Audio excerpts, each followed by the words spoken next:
Ustadz, jika terjadi perzinahan yang mengakibatkan wanita yang dizinai hamil, ini kejadian cukup banyak ya, bahkan terjadi dari zaman sahabat.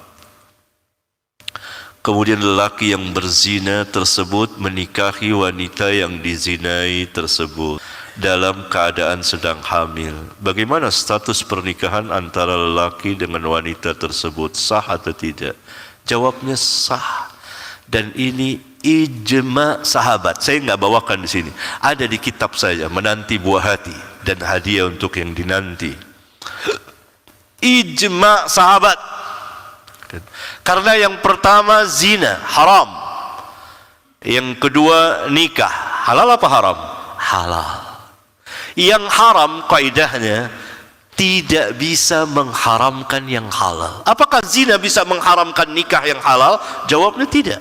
Ini perkataan ahli tafsir Ibnu Abbas yang didoakan Nabi sallallahu alaihi wasallam. Ijma sahabat. Pada zaman sahabat kejadian. Diperintah di sahabat suruh nikahin. Nikah. Kalau dua-duanya mau. Nah, kejadian sahabat, salah satunya nggak mau.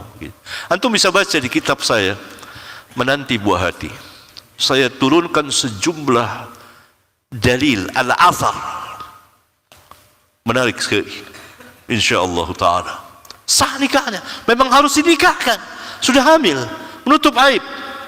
Yang menikahinya adalah yang menzinainya. Kemudian ulama berselisih. Kalau yang menikahinya bukan yang menzinainya, bagaimana hukumnya? Menurut Imam Syafi'i, ini mazhab Syafi'i ini. Orang-orang Syafi'iyah harus tahu ini. Boleh. Menurut Imam Syafi'i boleh. Boleh. Karena air mani zina tidak ada harganya. Boleh.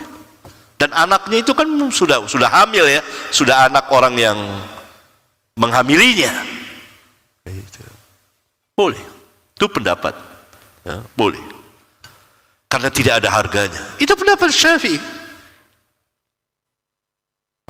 Kaget tuh orang-orang yang bermazhab Syafi'i bilang, waduh, kita sendiri bilang nggak boleh.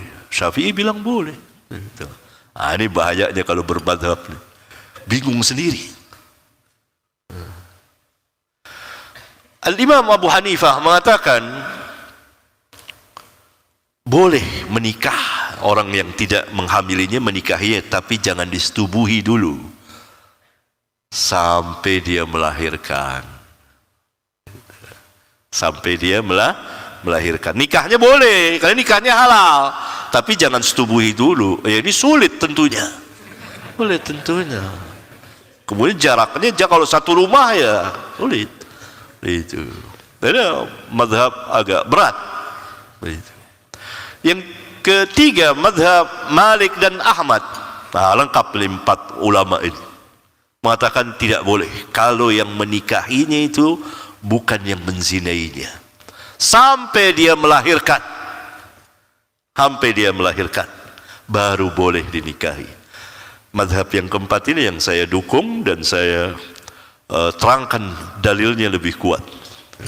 Kalau yang menikahinya orang lain, ini bicara orang lain yang menikahinya, bukan yang menzinainya. Kalau yang menikahinya, yang menzinainya, tidak ada perselisihan. Mana ulama berselisih? Sepakat 4 imam itu. Kenapa? Para sahabat sudah sepakat. Ijma sahabat. Memang harus dinikahi. Dinikahkan.